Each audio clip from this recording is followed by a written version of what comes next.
Diaguit agus fáilte go radio telefís in Northern Ireland News. Hello and welcome to BBC Northern Ireland 32 News. We are delighted to be taking part in this new venture with our very good friends up in Belfast. We are also very pleased to be taking part in this experiment with our friends down in Dublin. We are bringing you a nightly shared news broadcast so the people on the island of Ireland can have a non-partisan news outlet they can trust. Thanks to Brexit, we have this new exciting development in world news broadcasting.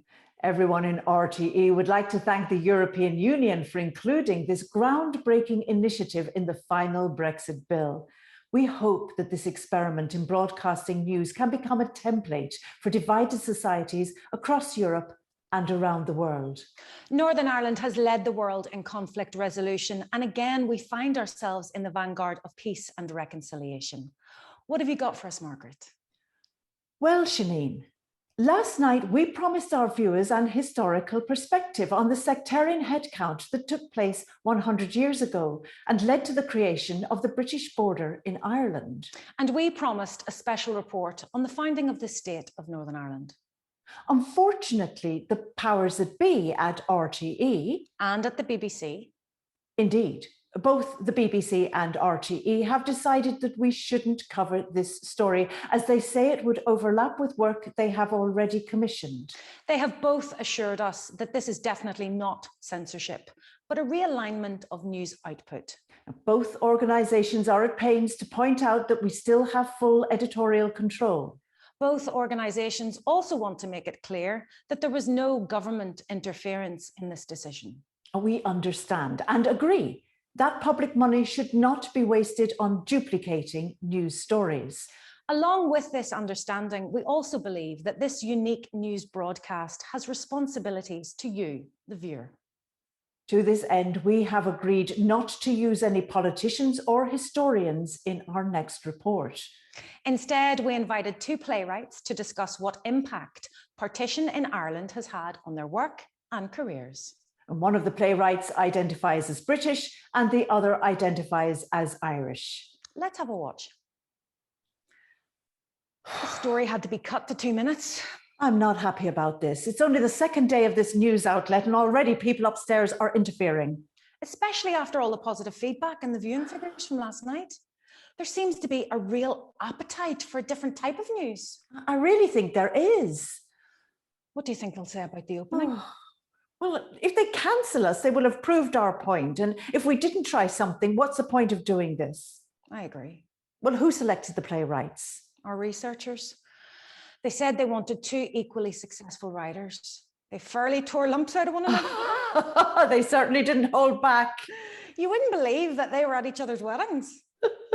When they started arguing over who was a subject and who was a citizen and whether both terms could be viewed as a metaphor in the terms of the Good Friday Agreement, I thought I was listening to a middle-class Joe Duffy phone-in.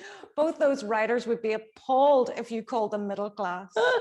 I thought it was very funny that two very accomplished writers only agreed once, and that was when they declared their work wasn't appreciated in Belfast. That was good.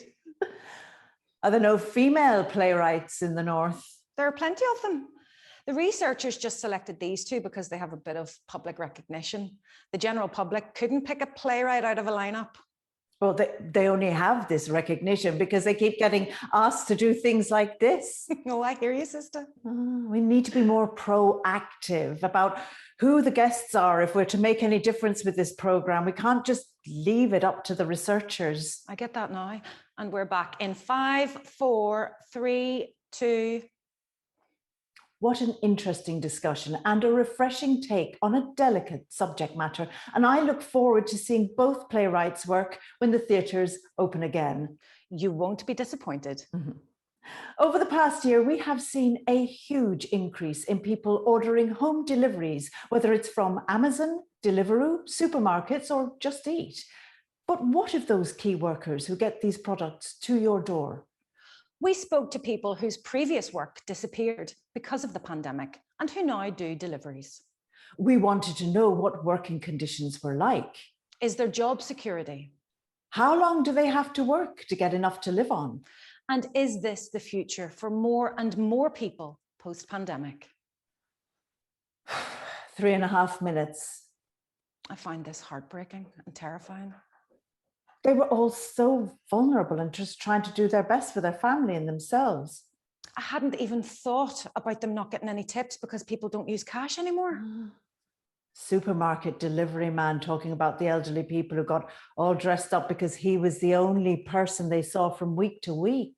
And the Amazon drivers who work 14-hour days with no toilet breaks, let alone food breaks built into their delivery routes. It's obscene. A poor man in Dublin who used the last of his money to buy an electric bike to do deliveries, and he got mugged for the bike in the first week. The bike delivery stories were horrific. I thought it would be easier for them with little traffic, but the assaults and robberies have gone through the roof. Some people are just desperate to feed their families now and see that as an easy option. And some people are just, I don't even want to say the word.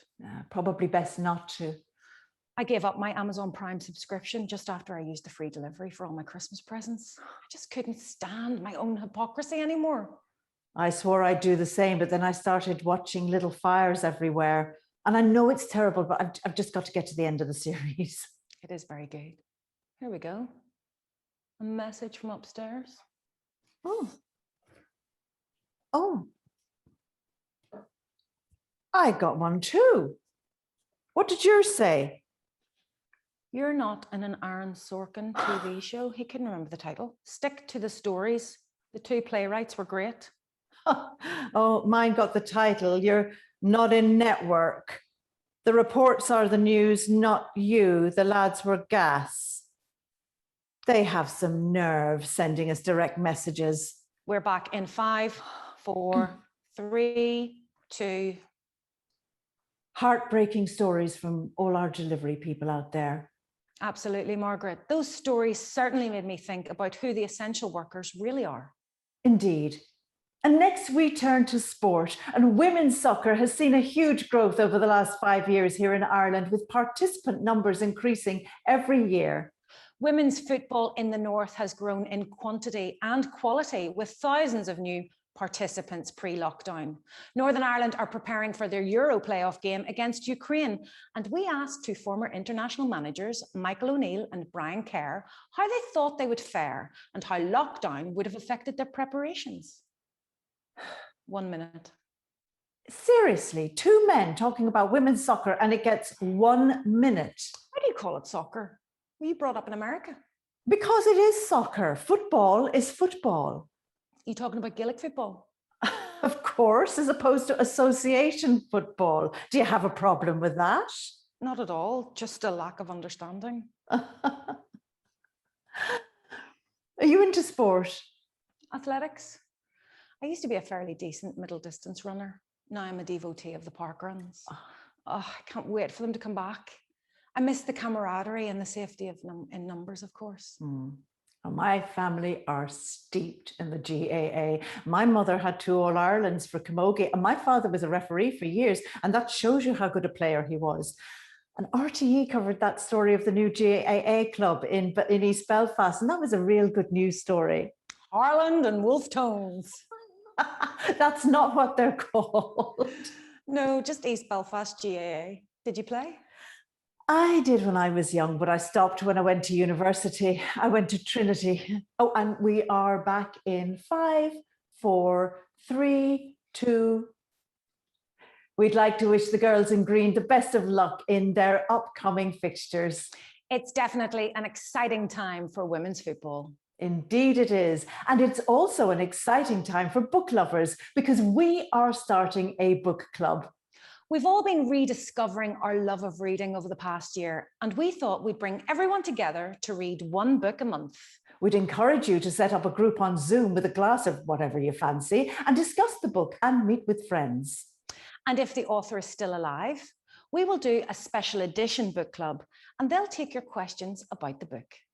We'd like you to send your suggestions for what book that might be. We also think for the first book that we should support a local writer. Any writer from the island of Ireland. We'll announce on Friday who the winner is. And to give you a few suggestions, we got in touch with the Winding Stair in Dublin. and no alibis in Belfast to hear what you've all been reading during lockdown. 2 minutes. Oof. Have you been reading much? I used to before COVID, but I became a bit paralysed during the first lockdown.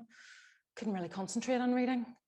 First time in my life that happened. I started watching box sets, one episode of Tiger King, and I was hooked.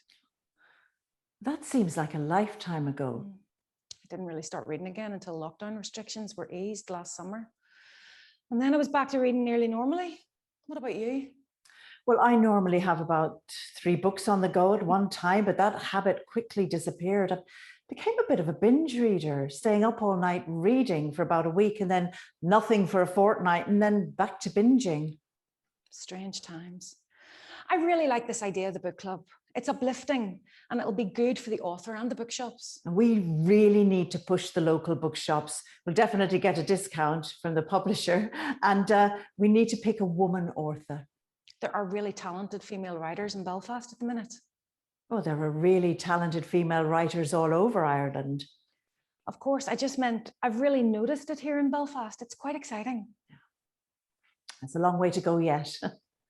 And we are back in 5, 4, 3, 2. Some wonderful suggestions there. And there were quite a few I haven't read yet. So thank you for those.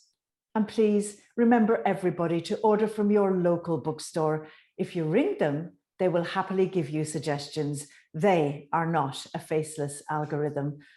These are people who know and love books, and they want you to love books as much as they do. So give them a ring. I'm afraid that's all we've got time for this evening.